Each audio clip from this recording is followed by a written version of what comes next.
LT grade mains को लेकर काफी एस्पिरेंट्स चिंता में हैं कि किस तरह से आंसर दिया जाए जो हमारे जो स्कोर है वो अच्छा हो पाए और इस एग्जाम को आप क्रैक कर पाए। तो दोस्तों मैं आपको बताना चाहूंगा कि लिटरेचर से रिलेटेड कोई भी क्वेश्चन अगर आता है आपका, ठीक है, तो उसमें आपको करना क्या है, अपना जो आंसर है उसको इंप्रेसिव बनाने के लिए सबसे मेन चीज होती है क्रिटिकल कमेंट्स। आपको उसको क्रिटिकली एनालाइज करना है, उसको क्रिटिकल कमेंट्स उसमें ऐड करने हैं। फॉर एग्जाम्पल आपका शेक्सपियर से रिलेटेड कोई वर्क आता है और उस वर्क को लेकर आपसे उसकी क्रिटिकल एनालाइज कराने के लिए कहा जाता है, उसकी थीम के लिए बोला जाता है। तो आपको करना क्या है कि क्रिटिक्स ने उस पार्टिकुलर वर्क को लेकर क्या कहा है, क्रिटिक्स की ओपिनियन क्या रही है, वो आप उसमें ऐड कर दें। और दूसरी बात, उस वर्क से रिलेटेड जो इंपॉर्टेंट लाइंस हैं जो कि क्वेश्चन से कनेक्ट हो रही हैं, उन लाइंस को आप उसमें ऐड कर दें और हाईलाइट कर दें।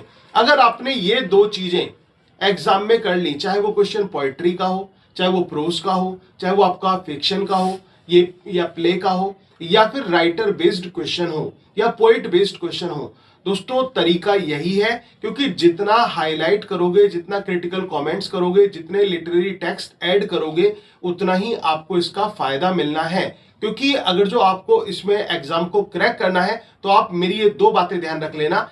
सबसे पहला मैंने आपसे बताया कि क्रिटिकल कमेंट्स ऐड करो, ये सर्च करो कि किस राइटर के बारे में क्या क्या क्रिटिक्स ने कहा है, या फिर उनके पार्टिकुलर वर्क्स के बारे में क्या क्या क्रिटिक ने कहा है, जो क्रिटिक्स हैं क्रिटिक्स ने क्या क्या कहा है, और उसके बाद जो उनके वर्क्स हैं उनकी इंपॉर्टेंट मेजर लाइंस को अपने आंसर में जरूर ऐड कर देना। अगर जो आप ऐसा कर देते हैं तो निश्चित रूप से आपका एग्जाम क्रैक होकर रहेगा। और एक बात मैं और आपको बताना चाहूंगा, अगर आप एलटी ग्रेड के साथ साथ यूपी टीजीटी इंग्लिश का भी आपने फॉर्म फिल किया हुआ है और आप उसकी तैयारी कर रहे हैं और आप चाहते हैं एक बार में इस एग्जाम को क्रैक कर दें, तो दोस्तों हमारा पार्थ सारथी बैच है, उसको आप ज्वाइन कर सकते हैं। और इसको ज्वाइन करने के लिए दिए गए नंबर 9520307471 पे कांटेक्ट कर सकते हैं।